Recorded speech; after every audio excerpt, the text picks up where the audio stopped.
समय से रोजगार का सवाल सामने है। 2 करोड़ रोजगार का वादा के साथ सरकार आई थी, लेकिन लाखों सीटें खाली हैं केंद्र में, लेकिन उसको भरा नहीं जा रहा है। चाहे वो ग्रामीण रोजगार का सवाल हो या शहरी रोजगार का, रोजगार एक बड़ा सवाल है।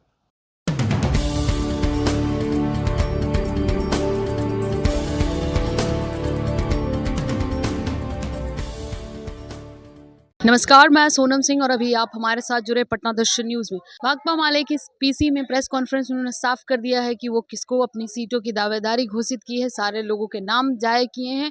अभी सुनते हैं उनके पीसी में उन्होंने कहां से किस कैंडिडेट को खड़ा किया। खैर, उनको महागठबंधन से सिर्फ 3 सीटें मिली हैं, इन्हीं 3 सीटों पर उन्हें दावेदारी अपनी पक्की करनी है। तो पहले प्रेस कॉन्फ्रेंस सुनते हैं।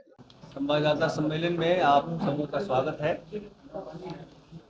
हम लोगों का देश काफ़ी कठिन और चुनौती भरे समय से गुजर रहा है। देश का लोकतंत्र गंभीर खतरे में। पहले तो कहा जाता था घोषित इमरजेंसी, लेकिन हाल में ऐसी घटनाएं घटी हैं और लगातार घट रही हैं, जिससे अब घोषित नहीं घोषित इमरजेंसी का नज़ारा पेश हो रहा है।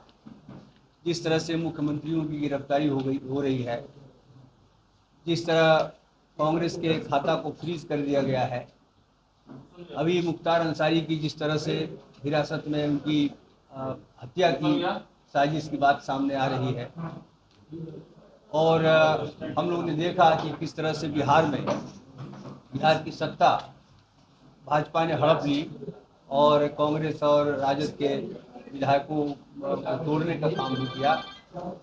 जो विधायक टूट नहीं सके, जिनको खरीदना संभव नहीं हुआ, ऐसे विधायकों को झूठे मुकदमे में फंसाने का खेल भी जारी है। हमारे जो अज्ञाओं के विधायक थे मनोज मंजिल, उनको हत्या के झूठे मुकदमे में फंसा दिया गया है। और आज ही अभी लगता है कि शायद 2 बजे सिवान में भी एक फैसला सुनाया जाना है, जिसमें हमारी पार्टी के जो दोनों विधायक सिवान के हैं, सत्यदेव राम और अमरजीत कुशवाहा, उनको भी झूठे मुकदमे में फंसाया गया है और आज वहाँ एक फैसला आने वाला है। अब देखते हैं वहाँ क्या आता है। कुल मिलाकर के पूरा लोकतांत्रिक ढांचा, देश का लोकतंत्र भारी खतरे में है। देश की जो गंगा जमुनी तहजीब थी, उसको रोज रौंदा जा रहा है।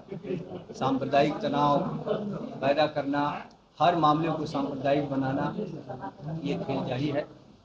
इसके साथ ही साथ हम लोग ने देखा, जिस भ्रष्टाचार के खिलाफ बात करके सत्ता में भाजपा आई, आज जो इलेक्टोरल बॉन्ड का घोटाला आया है, तो बहुत बड़ा, शायद देश का या दुनिया का सबसे बड़ा राजनीतिक घोटाला है।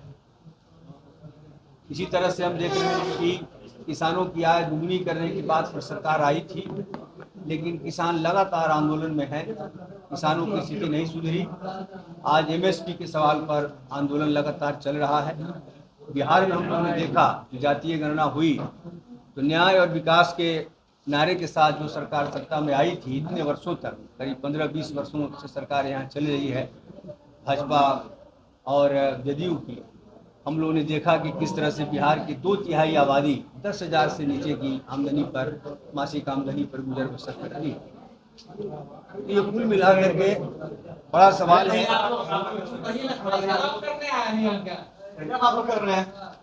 कुल मिलाकर के एक बड़ी चुनौती भरे समय से रोजगार का सवाल सामने है।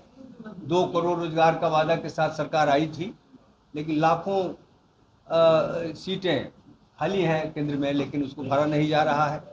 चाहे वो ग्रामीण रोजगार का सवाल हो या शहरी रोजगार का, रोजगार एक बड़ा सवाल है। महिलाओं पर हिंसा एक से एक घट रही है। बनारस यूनिवर्सिटी में हम लोग ने देखा किस तरह से आईआईटी छात्रा के साथ बलात्कार की घटना घटी, मणिपुर में हुआ, महिला पहलवानों के साथ हुआ। इसके साथ साथ जो श्रमिक महिलाएं, जो स्कीम वर्कर, उनको मामूली सी राशि पर घटाया जा रहा है। शिक्षा की हालत ऐसी हो गई है, जो नई शिक्षा नीति है उसका जिस ढंग से निजीकरण और संभ्रांतिकरण हो रहा है, तो आगे आने वाले समय में गरीब परिवार के बच्चे उच्च शिक्षा हासिल ही नहीं कर पाए। एक बड़ी चुनौती देश के सामने है और ऐसे दौर में ये चुनाव हो रहा है। चुनाव के पहले चरण के नामांकन का काम खत्म है, दूसरा चरण में हम लोग आज हैं। चुनाव प्रचार भी शुरू है। तो आपने सुना क्या कुछ कहा, किन किन को उन्होंने दावेदारी दी है। खैर कोडरमा की भी बात उन्होंने की है, अपने पड़ोसी राज्य के, उसकी भी बात उन्होंने की है। अब आपको क्या लगता है इन 3 सीटों की दावेदारी में उनको उनके झोली में कितनी सीटें आएंगी, हमारे साथ साझा करना ना भूले। फिलहाल के लिए हमारे साथ इतना ही, बने रहें। अब मैं आपसे विदा लेते हुए कैमरा पर्सन शिवानंद पांडे।